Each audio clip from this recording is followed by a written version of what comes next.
What if I told you we were about to do an active shooter drill?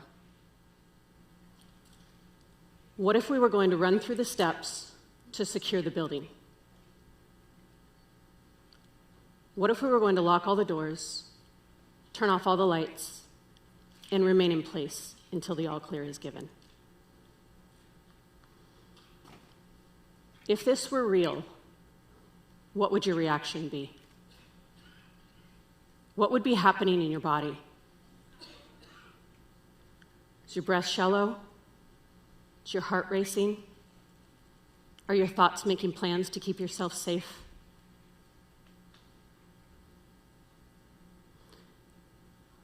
Now imagine what this is like for a child, for an educator. This is a typical Tuesday morning in an American classroom.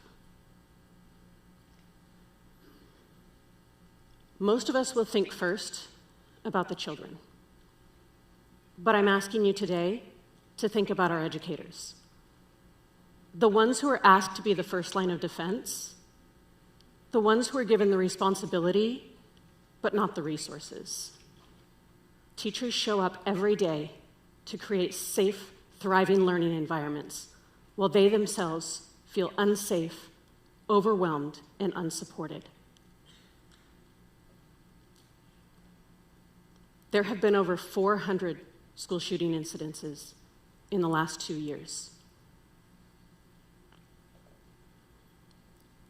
1 in 4 educators is considering quitting within the next year. Over half of our educators say that their mental health has negatively impacted their ability to teach.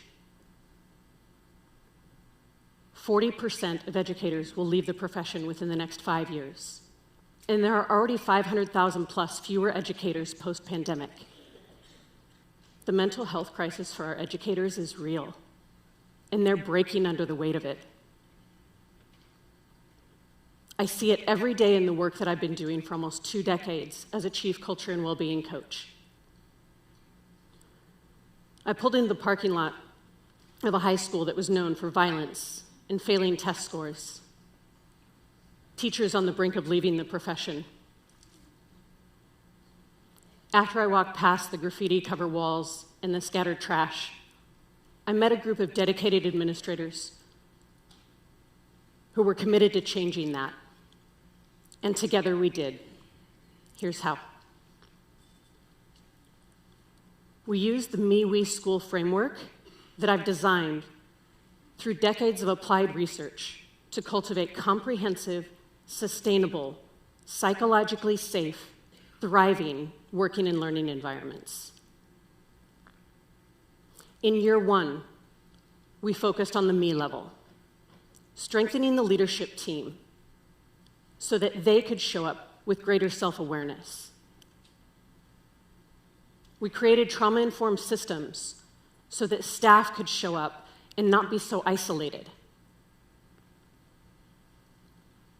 We talked through the neuroscience of psychological safety, the science of happiness,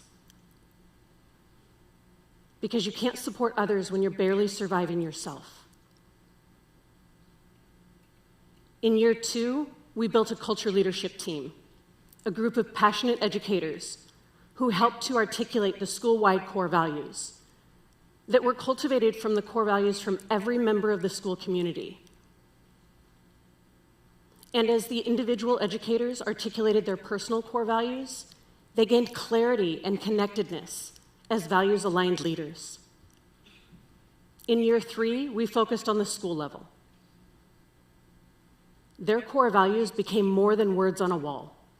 They became the backbone and the blueprint for how everything is done within their school community. Every system, every structure was designed very intentionally to ensure that every member of their school community is seen, heard, and valued. We designed all of their systems from classroom management to behaviors, to tardiness, to how new students and families are welcomed through the lens of our MIWI school model. And it worked. Because when educators feel psychologically safe, everything changes. Schools with staff trained in trauma-informed practices see a 43% decrease in behavioral issues. Educators who feel psychologically safe see an 11 to 17% increase in student achievement. When we focus on the well-being of educators, teacher retention rates skyrocket and student outcomes soar. This isn't just some fantasy. This is reality. It's happening. Remember that school that looked like a minimum security prison? I walked into their end-of-year meeting. The energy was amazing. They had increased teacher retention by 15%. They had increased their graduation rate by 30%. They became the #1 scholarship school in a district of 357 schools.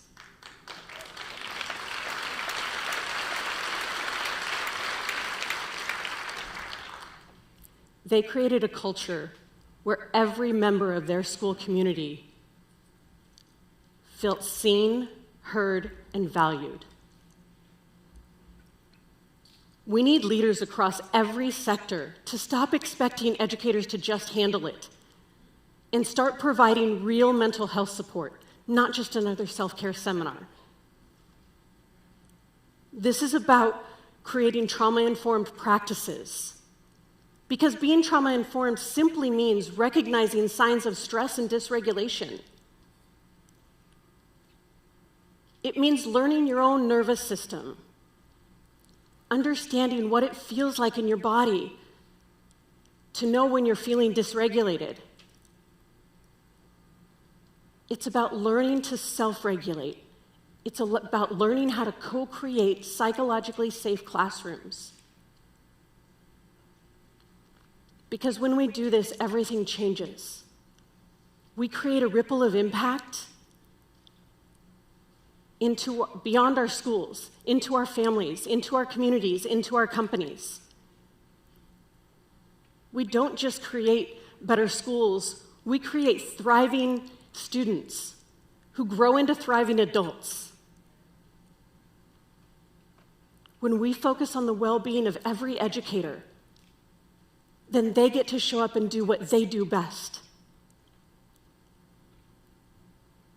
And we get to raise children who grow up to be thriving adults, parents, caregivers, educators, entrepreneurs, and leaders.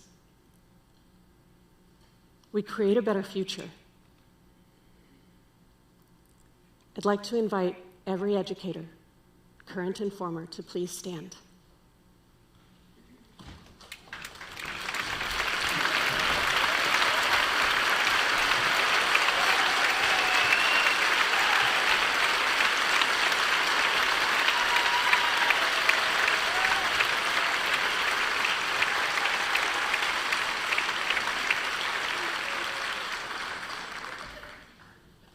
Thank you for being you.